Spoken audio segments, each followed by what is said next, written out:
হযরত আদম আলাইহিস সালামের দুই পুত্র ছিল, হাবিল আর কাবিল। কিন্তু কাবিল হাবিলকে হত্যা করায় হযরত আদম আলাইহিস সালামকে আল্লাহ তাআলা আরেকটা সন্তান দিলেন, সেটা হচ্ছে শীস আলাইহিস সালাম। এবং এই শীস আলাইহিস সালামের ধারাবাহিকতায় আমরা একজন নবী রাসূল পেলাম, তিনি অত্যন্ত আলোচিত নূহ আলাইহিস সালাম।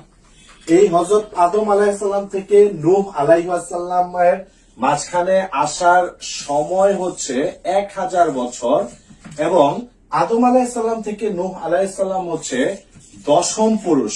অর্থাৎ আদম আলাইহিস সালামের পরবর্তীতে নূহ আলাইহিস সালাম দশম পুরুষ, এবং আদম আলাইহিস সালাম থেকে নূহ আলাইহিস সালামের সময়কার পার্থক্য হচ্ছে 1000 বছর। তো এই নূহ আলাইহিস সালামের সন্তান ছিল 4টি। 4 সন্তানের মধ্যে সর্বশেষ যে ইয়াম, এই ইয়াম সৃষ্টিকর্তাকে স্বীকার করে না, আল্লাহকে স্বীকার করে না, যার ফলে নূহের যে প্লাবনের কথা আমরা জানি, সেই প্লাবনে ইয়ামের মৃত্যু ঘটে। কিন্তু বাকি যে 3 সন্তান আছে, অর্থাৎ সাম, হাম আর ইয়াফিস, এই 3 সন্তান থেকে 3টি গোত্রের যাত্রা শুরু হয়। এই সাম থেকে হয় হচ্ছে সেমেটিক গোত্র, হাম থেকে হয় হচ্ছে হেমেটিক, আর ইয়াফিস থেকে হয় হচ্ছে ইন্দো ইউরোপীয়। অর্থাৎ আমরা আজকে সেমেটিক নামে যাদেরকে চিনি তারা হচ্ছে যে আরব আর ইহুদি। অর্থাৎ সেমেটিক, এই সাম থেকে সেমেটিক, আরব আর ইহুদি যারা আছে তারা। হাম থেকে হচ্ছে হেমেটিক, যারা মিশরীয়, প্লাস হচ্ছে যারা ইরাকে বসবাস করে, ইরাকি যারা, তারা হচ্ছে হেমেটিক। আর ইন্দো ইউরোপীয় বলতে ইউরোপের, ইরানের, ভারতের এই অংশগুলির জনগোষ্ঠীকে আমরা ইন্দো ইউরোপীয় হিসেবে জানি। সো এই সাম থেকে সেমেটিক, হাম থেকে হেমেটিক, আর ইয়াফিস থেকে হচ্ছে ইন্দো ইউরোপীয় জনগোষ্ঠী আসে।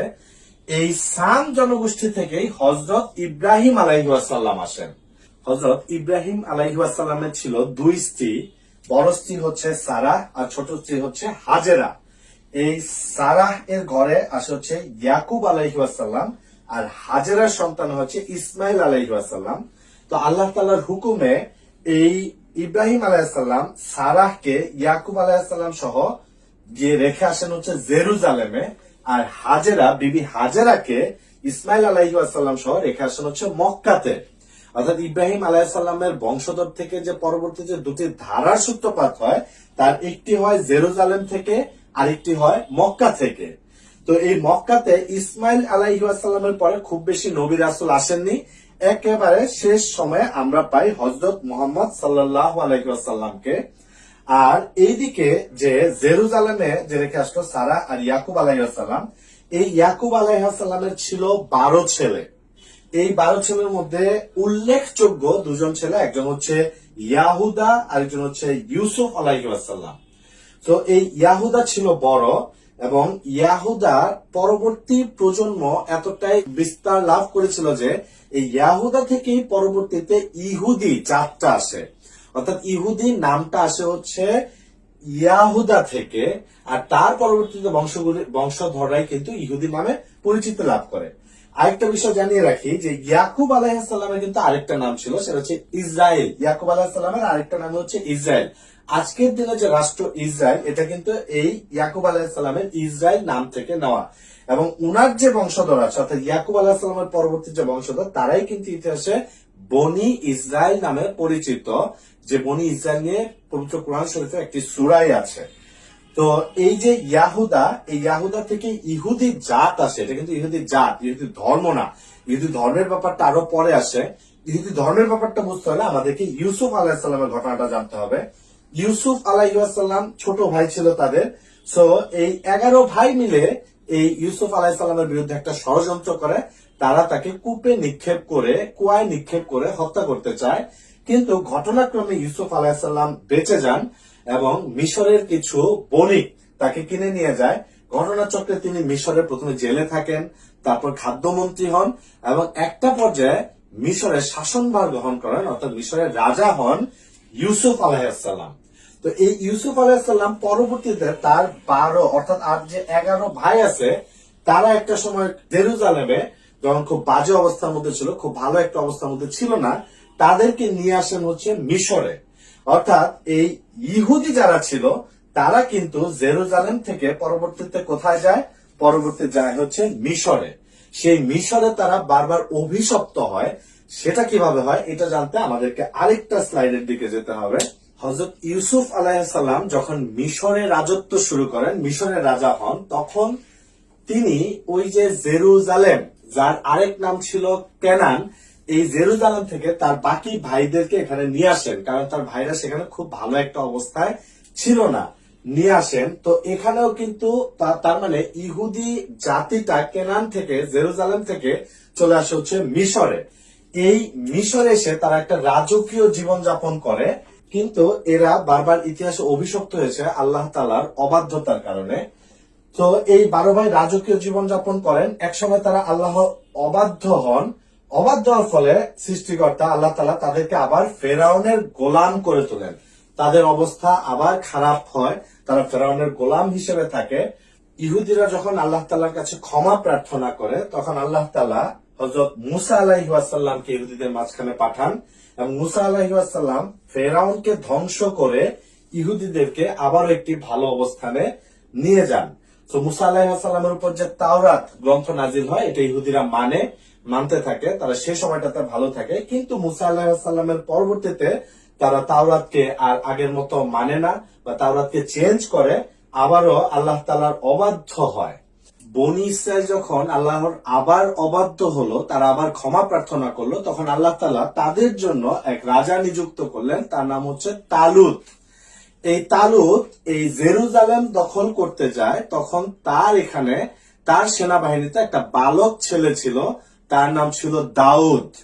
এই দাউদের ছোড়া একটি পাথরই কিন্তু এই অপর পক্ষের সেনাবাহিনীর যে সেনা প্রধান ছিল, তার নাম ছিল জালুদ, এই জালুদের চোখ উপড়ে যায় এবং তারা সেখানে জয়লাভ করে। অর্থাৎ এই দাউদের একটা সাহসী ভূমিকাতেই কিন্তু জেরুজালেম দখল হয়। অর্থাৎ বনি ইসরায়েলেরা যে জেরুজালেম হারিয়েছিল, এই জেরুজালেম কিন্তু এই তালুত রাজা এবং দাউদ একটা বালক ছেলে, তাদের ভূমিকায় এই জেরুজালেমকে আবার দখল করে। তো রাজা তালুত খুশি হয়ে দাউদকে জেরুজালেম একটি গুরুত্বপূর্ণ পদে বসায়, এবং পরবর্তীতে এই দাউদ আলাইহিসসালামই কিন্তু নবুয়ত প্রাপ্ত হন, তিনি একই সাথে নবী হন এবং এই জেরুজালেমের রাজা হন, জেরুজালেমের সম্রাট হন। অর্থাৎ ইসলামী স্টেট কায়েম করা, যেটা ইসলামী স্টেট হয়ে শাসন করা, যেটা এইটা প্রথম কিন্তু করেছেন দাউদ আলাইহিসসালাম এই জেরুজালেম থেকে। অর্থাৎ দাউদ আলাইহিসসালাম হচ্ছে ইসলামী স্টেটের প্রথম নবী বা প্রথম শাসক। পরবর্তীতে এই ইসলামিক যে টেরিটরি ছিল, এইটাকে আরো বেশি স্প্রেড আউট করেন, আরো বেশি বিস্তার ঘটান হচ্ছে দাউদ আলাইহিসসালামের ছেলে সুলাইমান আলাইহিসসালাম। তিনি এই জেরুজালেম থেকে সমগ্র পৃথিবীকে শাসন করেন। অর্থাৎ বিশাল ইসলামিক টেরিটরি শাসন করা হচ্ছে সুলাইমান আলাইহিসসালাম, দাউদ আলাইহিসসালামের সন্তান বা দাউদ আলাইহিসসালামের ছেলে। এই সুলাইমান আলাইহিসসালাম যখন মারা গেলেন, তখন এরা অর্থাৎ বনি ইসরায়েলেরা আবারও আল্লাহর অবাধ্য হয় এবং আল্লাহর সাথে বিদ্রোহ করে। তার শাস্তি হিসেবে জেরুজালেম থেকে আল্লাহ তাআলা তাদেরকে আবারও বিতাড়িত করেন। এইবার বিতাড়িত হয় কার দ্বারা? ইরাকের একজন বিখ্যাত বা খুব ভয়ঙ্কর শাসক ছিলেন, তার নাম ছিল নেবুচাঁদ নেজার। এই নেবুচাঁদ নেজার এসে এই জেরুজালেমে অ্যাটাক করে, নির্বিচারে বনি ইসরায়েলীদেরকে হত্যা করে এবং তাদের যে উপাসনালয় সেগুলোকে ধ্বংস করে, জেরুজালেম থেকে বিতাড়িত করে হচ্ছে এই বনি ইসরায়েলীদেরকে নেবুচাঁদ নেজার, এবং তাদের বনি ইসরায়েলীদেরকে তার দাস বানায় এই নেবুচাঁদ নেজার। এরপরে প্রায় 2000 বছর তারা এই জেরুজালেমে আসতে পারে না। এই সময়টাতে আল্লাহ তাআলা তাদের কাছে অসংখ্য নবী রাসূল পাঠিয়েছেন, এবং এই প্রত্যেকটা নবী রাসূল একটা মূল কথা বলেছেন, একটা কথা বারবার বলেছেন যে তাদের মাঝখানে অর্থাৎ বনি ইসরায়েলদের মাঝখানে একজন মাসিহ বা মাসিয়াহ আসবে। সো এই যে যখন বললো মাসিহ বা মাসিহ আসবে, এই মাসিয়া যখন পরবর্তীতে ঈসা আলাইহিস সালাম আসলেন, তখন এই বনি ইসরায়েলেরা বা ইহুদিরা ঈসা আলাইহিস সালামকে মানলো না। তারা বলল যে ঈসা কিভাবে এই মসিহ বা মাসিয়া হয়, কারণ ঈসা তো জারদ সন্তান, তার মা তো ছিল ব্যভিচারিণী, তাহলে ওই একটা জারদ সন্তান কিভাবে মাসিহ বা মাসিয়া হয়। তারা অপবাদ দিল হচ্ছে ঈসা আলাইহিস সালামকে, এবং তারা ক্রুশে বিদ্ধ করে হত্যা করলো। অর্থাৎ ঈসা আলাইহিস সালামকে যে হত্যা করা, এটা কিন্তু ইহুদিরাই করেছে। তো যারা হত্যা করলো, যারা খুশি ছিল সেই হত্যায়, ওই সময় থেকে দুইটা গ্রুপ হয়। যারা হত্যা করলো, যারা খুশি ছিল এই হত্যায়, তারাই হয় ইহুদি, আর যারা ঈসা আলাইহিসসালামকে নবী হিসেবে মেনে নিয়েছিল, এই মাসিহ বা মাসিহা হিসেবে মেনে নিয়েছিল, এই হত্যায় যারা ব্যথিত হয় তারাই হয় নাসারা বা খ্রিস্টান। অর্থাৎ সেই সময় থেকে দুইটা ধারা সূত্রপাত, একটা হচ্ছে ইহুদি আর একটা হচ্ছে খ্রিস্টান। এই ইহুদি, খ্রিস্টান এবং মুসলিম তিনটা ধর্মের একটা জায়গায় মিল আছে।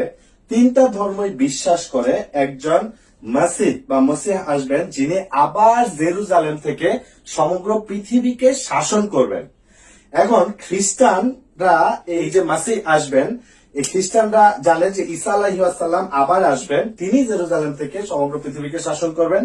আমরা মুসলমানেরও জানি, পবিত্র কোরআনে আল্লাহ তাআলা ঘোষণা করেছেন যে, যেটা আমরা দেখেছি যে ঈসা আলাইহিসসালামকে ক্রুশবিদ্ধ হত্যা করা হয়, কিন্তু আল্লাহ তাআলা কোরআনে ঘোষণা দিলেন ওনাকে হত্যা করেন না, ওনাকে তিনি তুলে নিয়ে গেছেন। এই ঈসা আলাইহিসসালাম আবারও আসবে এবং ইমাম মাহদির সাথে একত্রিত হয়ে এই জেরুজালেম থেকে আবার সমগ্র পৃথিবীকে তারা শাসন করবে। খ্রিস্টান এবং মুসলমান তারাও বিশ্বাস করে যে এই জেরুজালেম থেকে আবার পুরো পৃথিবী শাসিত হবে। ইহুদিরাও বিশ্বাস করে যে জেরুজালেম থেকে শাসিত হবে, কিন্তু তারা এখনো একজন, কিন্তু তারা হচ্ছে ঈসা আলাইহিসসালামকে মাসিহ হিসেবে মেনে নেয়নি। তারা এখনো অপেক্ষায় আছে একজন মাসিহ আসবে যে কিনা জেরুজালেম থেকে শাসন করবে। তাহলে ইহুদিদের ইতিহাস, যদি ইহুদি কারা বা ইহুদি জাত বা ইহুদি ধর্মের মূল কথা যদি আমরা দেখতে যাই, তাহলে এই যে এর আগে আমরা যেটা দেখেছিলাম যে ইয়াকুব আলাইহিসসালামের ছেলে ইয়াহুদা থেকে যে বংশধারা সৃষ্টি হয়, সেখান থেকে হচ্ছে ইহুদিরা আসে এবং পরবর্তীতে হযরত মুসা আলাইহিসসালামের উপর যখন তাওরাত গ্রন্থ নাজিল হয়, সেখান থেকে ইহুদি ধর্মের সূত্রপাত হয়, যারাই কিন্তু আবার ইতিহাসে বনি ইসরায়েল নামে পরিচিত। তো তিনটা ধর্মের মধ্যেই একটা কমন মিল, তিনটা ধর্ম হচ্ছে একত্ববাদী ধর্ম, একজন সৃষ্টিকর্তাকে স্বীকার করে নেয় এবং তিনটা ধর্মেরই উৎস বা মূল হিসেবে কিন্তু হযরত ইব্রাহিম আলাইহিসসালামকে আদি পিতা হিসেবে মেনে নেওয়া হয়।